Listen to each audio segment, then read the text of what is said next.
Now to D.C., where a mother is pleading for answers nearly a year after her son was shot and killed during an attempted robbery. Fox 5's Bob Barnard explains. This is a story about an unsolved murder here in D.C. Happened on this block of South Dakota Avenue Northeast in January of this year.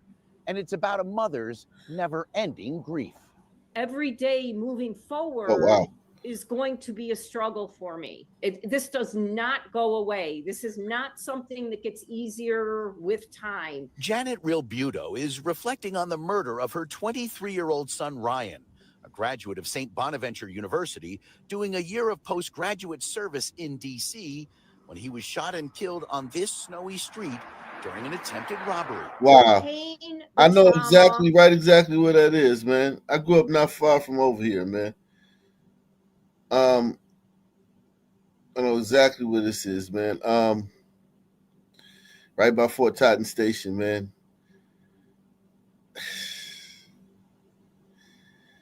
That's sad, man. That white boy, they got hoods over here, and they got riffraff over here, but they got a lot of nice parts over here too. Man. And killed on this snowy street during an attempted robbery. The pain, the trauma, the horror of what goes on with the family members after somebody is so suddenly and brutally taken. No goodbyes, no nothing. Just like in a split second, he was gone. Ryan Rilbuto was from upstate. See, having a frontal lobe, man. It sucks to have a frontal lobe, man. Press 1, man. It's gotta suck to have a frontal lobe, man. She thinking, she digging too deep into this. That's the gift of not having a frontal lobe. All this stuff doesn't wear you down. You can turn the page a little bit faster. You know what I mean?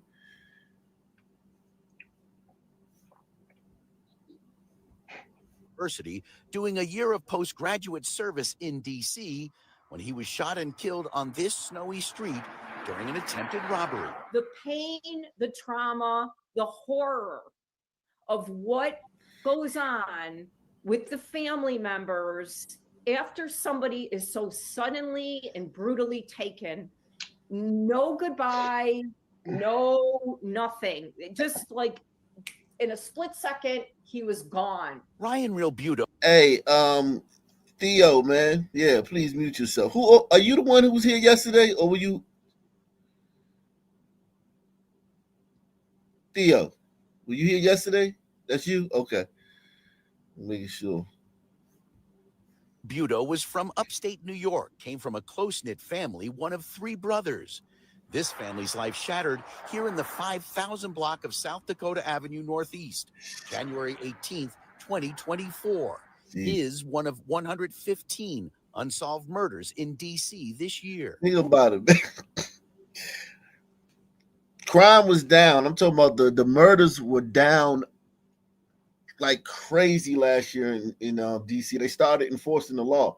So murder went down, crime went down. And it was still 115 unsolved murders. Not just 115 murders, 115 unsolved murders in the nation's capital. 5,000 block of South Dakota Avenue Northeast, January 18th, 2024. His one of 115 unsolved murders in D.C. this year. Whoever did this has not been caught. There's been no justice. There's been no consequence. There's been nothing. And for my 23... I can tell you though what, ma'am, Miss Rebuto, man, I hate to say this, man, but it was a Negro that killed a robbery right there, Michigan Park. It was 1,000% a Negro that killed your son. 1,000%. So you can start there, man. That's your first clue, man. Consequence. There's been nothing. And for my 23-year-old beautiful son, he's in the ground. Ryan had attended a church service with two friends here at Immaculate Conception Catholic Church in Shaw. That's where I had my wedding. I promise you, I had my wedding at this church. This is where I was married at, this church right here.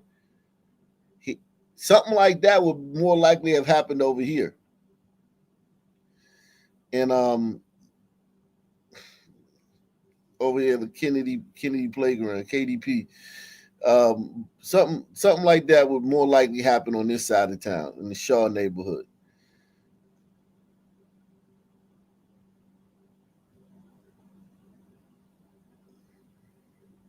That shit crazy. Here at Immaculate Conception Catholic Church in Shaw. They'd taken a metro train to Fort Totten, decided to walk the rest of the way home because it was a beautiful snowy night. And this... What do y'all think about that, man? You guys want to chime in on that? I mean, you know, you try to enjoy your life, and this is what happens. As soon as you go to try to walk down the street, here comes trouble. Man, I mean, Merck told me too, and I'm sure he gave it up. I'm sure he wasn't like, no, I'll die for this coat. Like, I mean, I don't know. Maybe he was, but I wonder what kind of coat he had on, because they were stealing. They were robbing for those. What are those coats? It's a Canadian, some shit, Canada, something. You want to have a Canadian expert over here? It's called a Canada Goose jacket, and they killed a lot of people died over those coats the last couple of years. And a lot of white people have it and don't know that it's a pride. Like, it's like North Face. Like, a lot of white people never knew that North Face, a Sunman will kill you over North Face. You know what I mean? Jacket. And they don't really know that, because they're in their world, North Face is just like one of like 1,000, you know, winter wear brands. It's not even, you know what I'm saying? Nothing. But yeah, some man will kill you, murder you for that. This act, this one split second, has completely changed all of our lives. Janet's 2024 yearbook is a scrapbook of notes and letters and news articles about Ryan. I had not read them all. And Janet says the police reaction to the recent murder of the healthcare CEO in New York City leaves her longing for answers. I want to talk to the mayor in DC. I would like to talk to the higher ups to see what's going on. I need some assurance, Ma'am, get in line. Get in line behind like a 10,000 black mothers, man. Y'all can support the channel if you want. Don't let me stop you from supporting the channel, guys. You can hit the PayPal, Cash App, or the Super Chat. You can support the channel anytime you want, man. Don't let me stop you, man. Damn, Kimberly Ashcraft, something you to look know. good. What's your number? This case is not just on the bottom of somebody's desk right now, that there's a network of people that are continuing to try to find. Now, this is privilege. Now, this is privilege right here. This is privilege. And listen, she deserves it. I mean, her son was not a pariah to the... Salute to Pamela Henderson, man. Her son wasn't a pariah. He wasn't, you know, he didn't have a negative net impact on the city. He had a positive net impact on the city. He probably paid his fare that night. They got on the train and rode to Fort Totten. They probably paid their fare. They probably one of the few people that paid their fare. And you know, he was working in the city. Sure, he was a good citizen. So she does deserve this, but you gotta get in line, baby. What's going on? I need some assurance, something to know that this case is not just on the bottom of somebody's desk right now, that there's a network of people that are continuing to try to find who murdered Ryan. I've also spoken to DC police today. They tell me this is not a cold case and that leads are still coming in and being pursued. Staying in the district, a D.C. elected official is the latest victim of a car break-in, and the crime was caught on camera. Fox 5's Lily Zhang shares more. Commissioner Tricia Duncan says this area, Spring Valley, is not known for violent crime. That, of course, is a good thing. But she says neighbors have expressed concerns about car break-ins and theft. So it's basically not a lot of blacks live around there, but they use it as hunting ground. It's fertile hunting ground. That's basically what she meant when she said that. It's not a bad neighborhood, no blacks, but there's a lot of car break-ins. Blacks use this to go over here to break in your cars. And that leads are still coming in and being pursued. Staying in the district, a D.C. elected Fox 5's Lily Zhang have expressed concerns about car break-ins and theft. She experienced it herself nearly 2 weeks ago. This is video she shared with Fox 5. Duncan is the ANC 3D commissioner for 3D02. This is video captured by the cameras equipped on her car around 1:30 in the afternoon on December 20th. We confirmed with DC police today that a report has been filed for this incident. It happened on 49th and Van Ness in DC. Duncan says the person in the video got away with her purse. Now, do you know where 49th and Van Ness is? Like, if this stuff is happening up there, like that's literally like the only place that gliders have left west of 16th Street. And they're closing in. The Sunman has been closing in on their territory a lot lately, and especially hunting more up there, man. This is happening up there. That shit is crazy.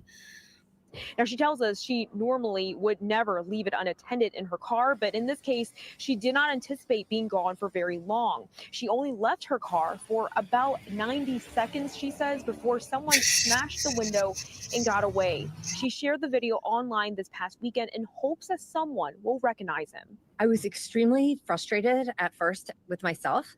What is that nigga doing up there? Because this is the kind of theft that's the #1 theft in our neighborhood. We are extremely lucky not to have a lot of violent crime. We have had some carjackings, but they have significantly been reduced. But this is the biggest crime in our neighborhood. While Duncan says she has not coordinated this with police, she would like to set up some sort of cash reward for whoever can correctly identify this person responsible. In Maryland, a mother and father are devastated after their son was shot multiple times in Prince George's County. Police say he was a rideshare driver working at the time of the shooting. Fox 5 Shamari Stone has the latest. 36-year-old Watson Abdullah's family is devastated, and they hope that he survives. Right now, he is at a hospital in critical condition. His mother tells me that he recently became a father just 4 months ago, and he was working hard as a rideshare driver to support his family.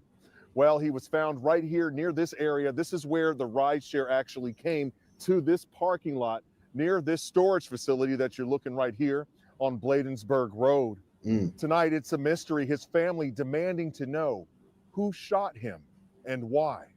Prince George's County Police and Cottage City Police drove here for the report of a shooting on the 3300 block of Bladensburg Road around 10:45 last night. That's when police found 30. Go into your storage. See, here's the thing.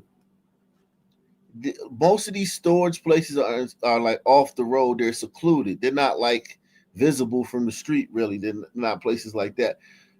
So, like, you could turn up in there. And a lot of these neighborhoods have people just cruising. Like, some men are just cruising for bruising. They could see you turn up in there, or they could just be driving around and see, like, some cars with a light on. They like investigate shit like that. Oh shit, somebody up in there. All right, then they go try to rob you, and then they end up killing you. So it's like, even though you know it's late at night, and you probably think I can just sneak over here to that. I wouldn't. I would only go to my storage space during the day, man. I used to do stuff like that, go at night, but I would only go during the day now, man. Because there's too many Sunmen cruising for a bruising in these cities, all these cities, just riding around looking for Vicks. I think the police call that prowling. Oh, okay, prowling, yeah. It's very common, man. I mean, very, very common. You think that you just think nobody's watching. Oh, it's nobody outside. There's no sunmen around. Nah, they just some sunman, car full of sunmen just rode past you, and they about to make a left and another left, and somebody about to hop out and fucking rob your ass. Shot him, and why? Prince George's County Police and Cottage City Police drove here for the report of a shooting on the 3300 block of Bladensburg Road around 10:45 last night. That's when police found 36-year-old Olawatson Adutula suffering with several gunshot wounds. Police say he was the rideshare driver and working at the time. Tonight, police are trying to find a suspect and motive in this case. Was Adutula targeted? So he was working at the time? What was he doing at his rideshare? Did he have like a trick or something? Like he had some little funky monkey that he was trying to get off the late night and take her over back there and do something strange, and she robbed him or something? I don't know. Targeted? Was this a robbery? Was the shooter a rideshare customer? These are some of the questions police are trying to answer as they investigate. Meanwhile, a law enforcement source who is close to this investigation tells me Olawatson Adutula was on the phone with a relative right before the shooting. The relative allegedly heard the suspect say, "Turn down the radio," and Adutula allegedly responded, "Please don't shoot me." Then the shots were fired. Crime scene investigators say that they recovered shell that was probably a rider. That was probably a rider. Rideshare driver. Casings from this parking lot. They're still investigating and urge anyone with information about this shooting to call Prince George's County Police. I'm Shamari Stone in Bladensburg. Back to you. In our nation's capital, violent crime was lower last year than back in 2023, but many are wondering if the city's residents feel the change. Fox 5's Bob Barnard is breaking down those numbers. It all depends on who you ask and in what part of the city. And if you've been a victim of a crime, the stats are just that. We spent part of the morning with DC police at a barricade situation on Wagner Street in Southeast. Eventually ended peacefully with one man arrested. And while here, talked to people in this neighborhood about the city's crime rates, down across the board in the year that just ended. That's a good thing. That's a good thing. But I wish it would stop, period. I know it's never going to do that. I think it's going back to a good place, but it's not there yet. So we'll see. Here are the numbers from DC police. There were 190 homicides in DC in 2024, down from 274 in 2023. So they had 190 homicides and 115 of them went unsolved. And that's just normal nationwide. That's a normal number. Every city, man. Maybe more than half of your murders go unsolved. Think about me fucking serial killers you got walking around these cities, man. For comparison's sake, there were 166 murders in the city the year before the pandemic. Total violent crime last year was down 35%. Property crimes down 11% here in the nation's capital. I'm not going to even lie about that. No, I don't feel like crime is down in our area. Not at all. And just a few days ago, I found both of my mom's and my car side doors very slightly propped open, and someone had been rummaging through the cars in the middle of the night. And it doesn't stop people with the cams. People are just feels like you're always being preyed on. DC police tell us armed carjackings were down 53% last year. Robberies down 39%. So DC residents should know that we took their calls to action seriously. But officials, including Brooke Pinto, chair of the DC Council's Committee on the Judiciary and Public Safety, will tell you one violent crime is one too many. And that's why she helped to shepherd the Secure DC legislation into law last year. There is still far too much. This bitch was woke for fucking years and fucking put all these bills around to fucking coddle Sunman criminals. And then when she saw that the tea leaves had changed and the wind was blowing the other way, she proposed a bill to enforce the law. And now she wants fucking credit for it. She wants to be a champion as some kind of fucking crime fighter, when, bitch, you're the reason all the fucking woke laws and all the fucking rollbacks on the regular laws happen, bitch, because of you. So fuck you, bitch. You should be in prison. Hundreds of Man, 500, 600 people died unnecessarily in DC in the last 10 years because of whores like this. And now she wants to be fucking congratulated for releasing the chains on the police, releasing the handcuffs on the police. Plus, armed carjackings were down 53% last year. Robberies down 39%. So DC residents should know that we took their calls to action seriously. But officials, including Brooke Pinto, chair of the DC Council's Committee on the Judiciary and Public Safety, will tell you one violent crime is one too many. And that's why she helped to shepherd the Secure DC legislation into law last year. There is still far too much crime, especially gun violence in our city. We are never going to accept a life lost to gun violence in DC. We're going to be really focused on doubling down on the efforts that we know are effective with our police, with our prosecutors, and with our community supports and violence prevention, as well as partnering with our schools and communities to keep everybody safe. But there is much more work to be done, and I'm excited. Fuck you, bitch.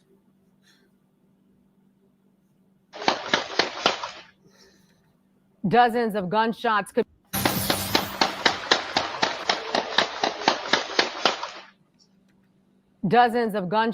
be heard outside of a Florida City home Saturday night when a 13-year-old boy was sadly shot and killed. Police are now investigating this teen tragedy as they work to learn who is responsible here. And we have Terrell Forney joining us live from Florida City with the latest on this investigation. Terrell. And we have actually learned that there were two young people who were hit by gunfire when the shooting happened. That crime played out just a few blocks away from here, but at this point where we are in this neighborhood, this is where loved ones will soon gather for a vigil to honor the 13-year-old who was killed in this tragedy. Police are still searching for the person or people who pulled the trigger.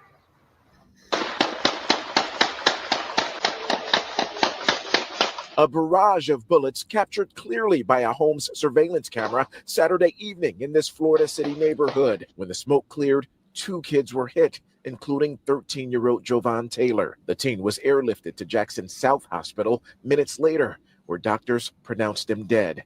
Miami-Dade police has since taken over the investigation. Detectives say a group of individuals believed to be friends were standing outside of the property around 8 last night near Northwest 13th Street and 6th Avenue. Standing outside this property? Oh, these some rough kids, man. Late last night, standing outside of this property.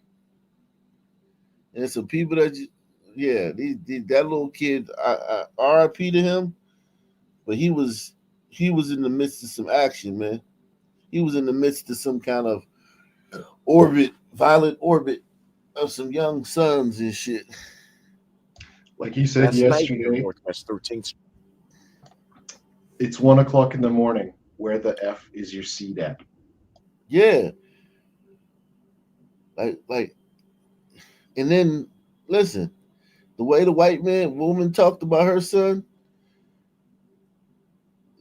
there won't be all that reflection about this, man. This woman knows what happened, man. Around 8 last night near Northwest 13th Street and 6th Avenue. A shooter or shooters approached the group and opened fire. Our camera spotted at least 3 bullet holes through a front window of the Florida City home near the area where the shooting took place. Neighbors were reluctant to go on camera about this latest act of gun violence just a few days into the new year. But a street-side vigil to honor Jovan's life and to support his grieving loved ones is set to take place this evening, just blocks away from where detectives are actively carrying out the murder investigation. And right now, detectives don't have an active description on the people that they are looking for who they believe carried out the shooting. They don't, at this point, they have not released a motive, I should say, behind this crime as well. But again, Miami-Dade police in charge of this investigation. We know that there is a $5,000 reward available through Crime Stoppers for any information that leads to an arrest. So while Miami-Dade police is in charge of this investigation, we know that Florida City Police Department, they will be on hand for this vigil that is set to begin in about half an hour from now. That is the latest live from Florida City. I'm Terrell Forney. Ew. 13-year-old killed, man. First tonight, family, friends, and the community gathered in Florida City to honor the life of 13-year-old Jovan Taylor, affectionately known as Wuda, who was killed in a shooting that... Wuda! He's definitely a hood book. Wuda with the Tuda. It kind of looks like it could be you when you were little. Yeah, it could be. Yeah, he kind of do. But this little motherfucker looked like he was hell on wheels, though. Wuda. that also hospitalized another child. Family members are begging for people to come forward with information. Thank you for joining us tonight. I'm Elliot Rodriguez. And I'm Lauren Pastrana. CBS News Miami's Chelsea Jones is at Miami-Dade Police Headquarters with how the 13-year-old is being remembered tonight. The street in front of his home was filled with a sea of support, family, friends, and everyone in between, really struggling to come to terms with the new reality that Wuda is gone. Oh, no, my nephew! My nephew! Pain screams sweeping people off their feet. 13-year-old Jovan Taylor, also known as Wuda, was shot and killed Saturday night. I found out my nephew was gone. Ring camera video captures several rounds of gunfire unleashed in a Florida City neighborhood.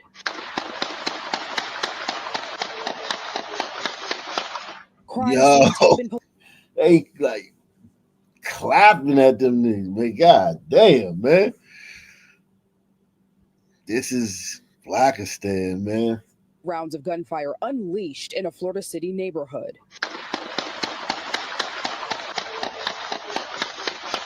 Crime scene tape and police lights filled the streets following the gunfire as Florida City police responded to the scene here along Northwest 6th Avenue. So you responded with the engine reference a person shot 1329 Northwest 6th Avenue. Police say a group of juveniles were standing outside of a home when shots were fired into the group. Wuda and another unidentified child were caught in the crossfire. I'm just confused. I'm in shock. I don't believe it. I feel like it's all a dream. I just want him to wake up. Sunday morning, bullet holes remain a symbol of the violence from the night before. My nephew is hurting. He's 5 years old. He has to now live without a brother. My sister is hurting. She has to live without her firstborn, somebody that she birthed, because of something he had nothing to do with. Jovan just turned 13. I don't know if he had nothing to do with it. I don't know. Maybe he didn't have nothing to do with it, but there's little killers his age, and he's standing in front of an abandoned building at what would they say? What time did they say it was? 11 or something? Well, late and shit. 13 in November. He loved football. He loved to dance. He's 12. He loved to eat. Oh, and he loved his family. I mean, multitude of people that are here. I mean, because of this one child, he touched us all in a very mighty way. You know, everybody say my child is a good child, but no, that one was a good child. Mayor of Florida. Okay, so they say he was a good child. Hey, man. I mean, you can't argue with that, right?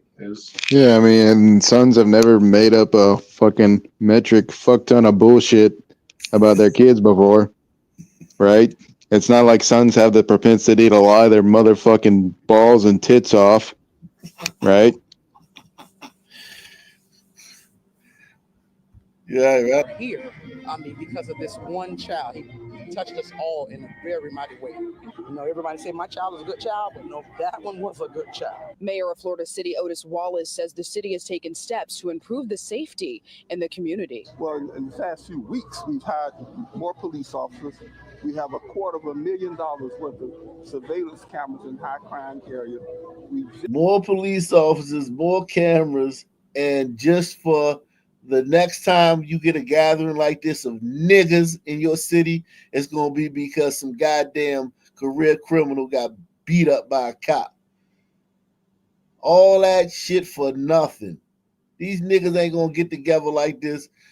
Barring another homicide, these niggas ain't going to get together like this unless some ain't shit nigga with a fucking terrible fucking past is either shot or brutalized allegedly by a cop.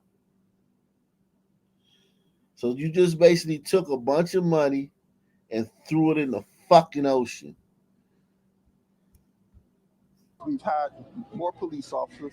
We have $250,000 worth of surveillance cameras in high crime areas. We just funded $250,000 for a mobile suppression unit to go into the high crime area. But Mayor Wallace went on to say he believes stricter gun laws are necessary. From children to adults, Wuda impacted the masses, and now his family is desperate to know who is responsible for his shooting.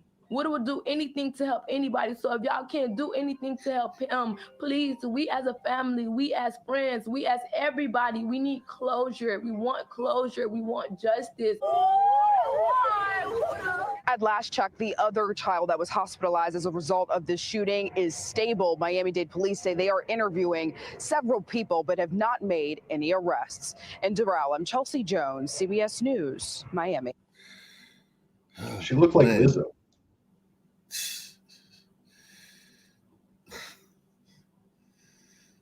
Oh man.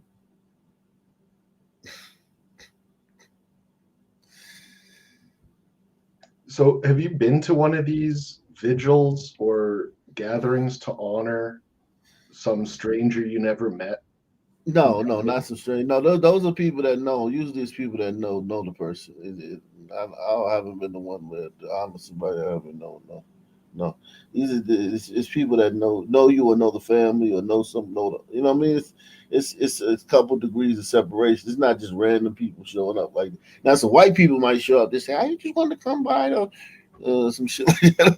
It's like, yeah, niggas ain't really just showing up unless they know of or know the person or know the family or some shit like that. We're getting a look at the suspected gunman. Police say. Yeah, I mean, like you got people know, like it's a big. These black people know a lot of black people, man. It's like a lot of people show and they show up for shit like this too. Like this is the type of shit that they'll show up for. This is they March. get to emote and be the center of attention. Yeah, vigils and shit like that. Yeah. We're getting a look at the suspected gunman. Police say shot a 17-year-old boy near a Fort Greene school this morning. News 12's Shakti Dennis has more details. The first day back in school from the holidays turned into a nightmare for a 17-year-old student of Dr. Susan McKinney Secondary School of the Arts. Police say the teen was shot in the stomach just before 8:30 a.m. This world is going crazy. It's really, really crazy. A source close to the school tells us the victim was on his way to class when he was shot. He managed to run about 200 feet to the school's entrance and got help from school safety agents. He was then rushed to the hospital in stable condition. When we got here this morning and we saw all the police vehicles and stuff out here, at first we didn't know what happened. This woman, who wanted to stay anonymous, said she found out about the shooting after dropping off her 14-year-old grandson to school. And then he texted me to say that someone got shot, and I was worried for his safety. Staff and students were ordered to shelter in place briefly in the morning. All day I was still worried about him. In a statement, the Department of Education called the incident deeply concerning and praised a quick response from school staff and safety agents. They also sent additional support to help students cope. Residents here in Fort Greene say they too are rattled by the violence. Doesn't really happen much in this neighborhood, and that's really upsetting. It definitely keeps me eyes open and, alert. Police are still searching for the suspect. They said he was wearing a black North Face jacket, and sources tell us he's also a teen. Oh, that narrows it down. Thank you. Fucking retard. With an update to the teens on bikes who've been menacing Long Island drivers. Yeah, it's a story that we've been telling you about for years now. Now, though, it appears they turned violent. Yeah, News 12's Kevin Vesey spoke with someone who described his frightening encounter. They're menacing. That's what they're doing. They're menacing the streets. This video shows a large group of teenagers on bicycles taking over Charles Lindbergh Boulevard in Uniondale.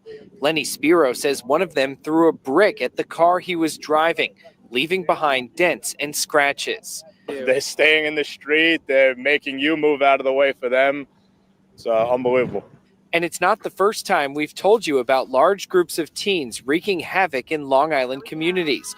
Earlier this week, we showed you this video from Merrick of teenagers riding in the street, playing chicken with cars. Saw it on News 12 and I said, well, that's real strange because one of those kids threw a brick and hit the side of the car. Teens were also responsible for breaking fences in Merrick and in Babylon back in 2023.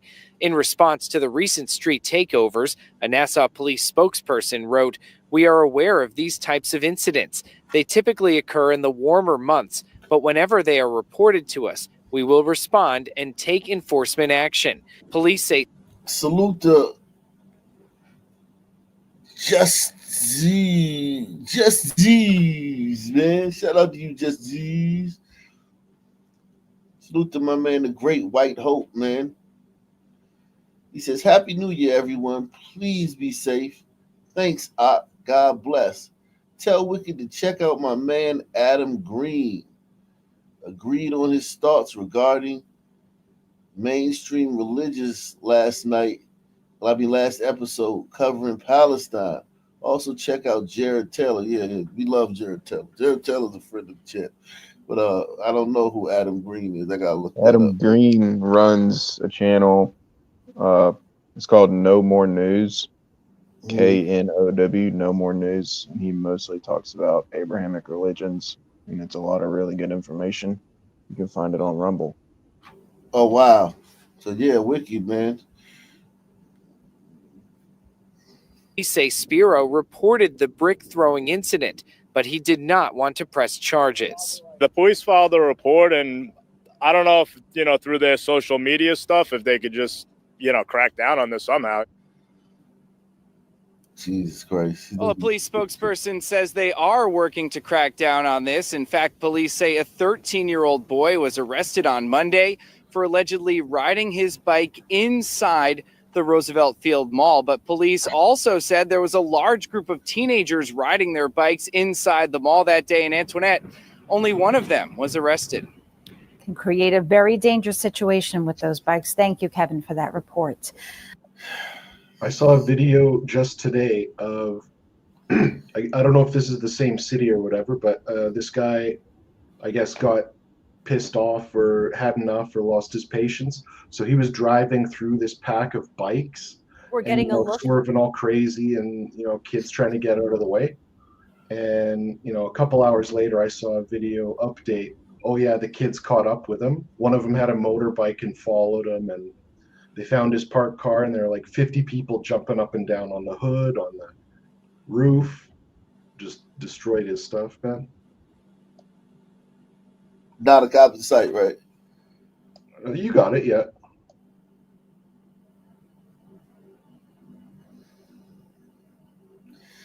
It's tough, man.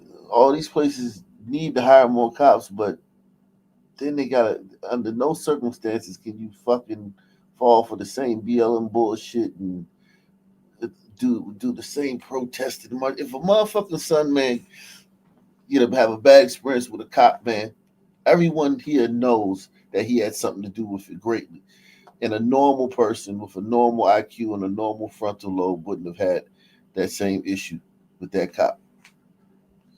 I think this is a tricky problem because, there are, not just teenagers who engage in this behavior. Sometimes I think it's like an annual tradition in my city. There's a mass bike ride that happens. People who like to ride bikes on the street, you're allowed to do it. So they just group up, and it's like a show of force, or just basically trying to tell people, we're allowed to use the road. Obviously, you have to obey the law when you're on the road. You have to be wearing a helmet, and you got to have lights and stuff. But you more corny you are, you be fucking excommunicated if you wear a helmet and shit. If you're a Southern man, Southern men don't wear that shit. Well, what are the cops going to realistically do? There's a pack of 30 guys on bikes. You pick off one of them. Okay, you're not wearing a helmet. You're getting a ticket. 29 other guys go riding by. You wouldn't be able to get that one guy though. If there was 30 of them, you wouldn't be able to get that one guy. Well, then what's the solution? I mean, obviously these kids are out here, the solution is it's a lot of cities, they impound the bikes for 30 days or something. Like we'll take your bike and you can't get it for 30 days or some. No, man, you gotta fucking throw these guys in fucking jail for fucking 6 months if they caught doing that shit. And then next time throw them in jail for a year. Well, what's the actual charge? Whatever, create one. Reasonable punishments don't work with some people. It just doesn't. You have to be like over the top with it, man. You got to be firm and consistent. Like you got to be consistent. Like the white glider society is so complex. Like we could do the same crime in different areas, and you could get probation, and I could get 10 years. Like suddenly we only understand consistency. We don't understand nuance and intricacy, and so it's like this crime is very hard to like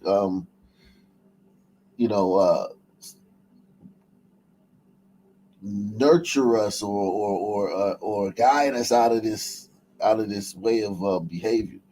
We're getting a look at the suspected gunman police say shot a 17-year-old boy. Okay, so that's the one.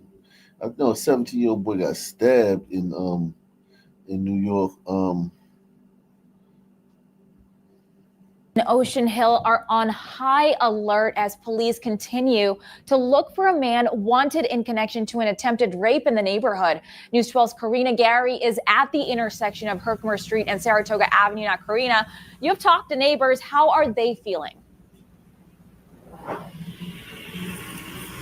Yes, people are understandably on edge at this time as police continue their search for the suspect. And if you take a look here behind me, you'll see this taped up poster. It has a picture of the suspect. There are posters throughout the neighborhood just like this one.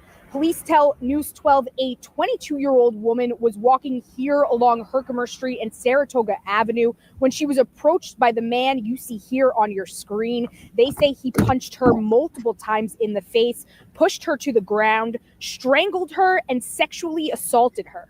The victim was taken to the hospital where she is said to be in stable condition at right there on the street. time. That looked like a Sunman to me, man. I'm just gonna go out on a limb. Yeah. I mean, based off of that funky gold and black jacket, I mean, that's styling. Yeah, like he wears a very ostentatious, loud jacket, and he's still like raping. What happened to the cat burglar? Like with the fucking like the black hoodie and the black pants and the fucking shades? Like he's just like he looked like he fucking going to a fucking goddamn rave and some shit, and he's fucking out here like attacking women in broad daylight, and he's still on the run. He's still out there. Like it's a possibility nobody will be able to identify this guy. Look at that. Residents were just left shocked as they say they feel relatively safe walking around here even late at night.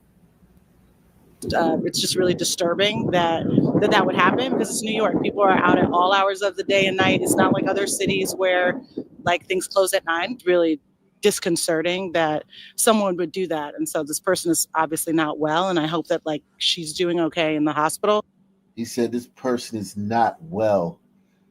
You know, you have to have sympathy for him. Yeah, that dude is fucking very well. He just got some fucking action. He got the, you know what I'm saying? He got some action. I think that might be a little bit of glider coming out through her mouth. Like, you know what I'm saying? Wokeness. Like it could be like, performative wokeness. Oh, I guarantee you she is turbo woke. She's a Melungeon. She's super mega woke. Yeah.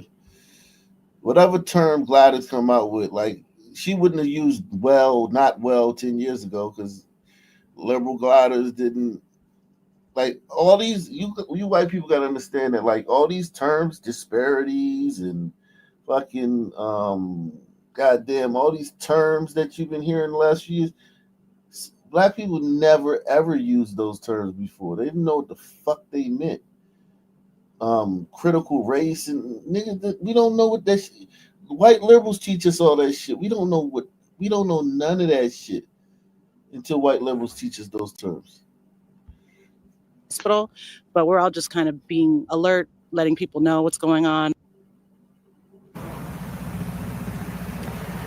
Yes, like Ray said, neighbors have been keeping each other updated on this attack. One man I spoke with even said that he asked his neighbors if they were able to capture anything on their Ring camera. So it really is a community effort. Again, if you know anything on this attack, you are urged to contact police. For now, in Ocean Hill. Stop snitching. Damn. Yeah, man, it's crazy, man.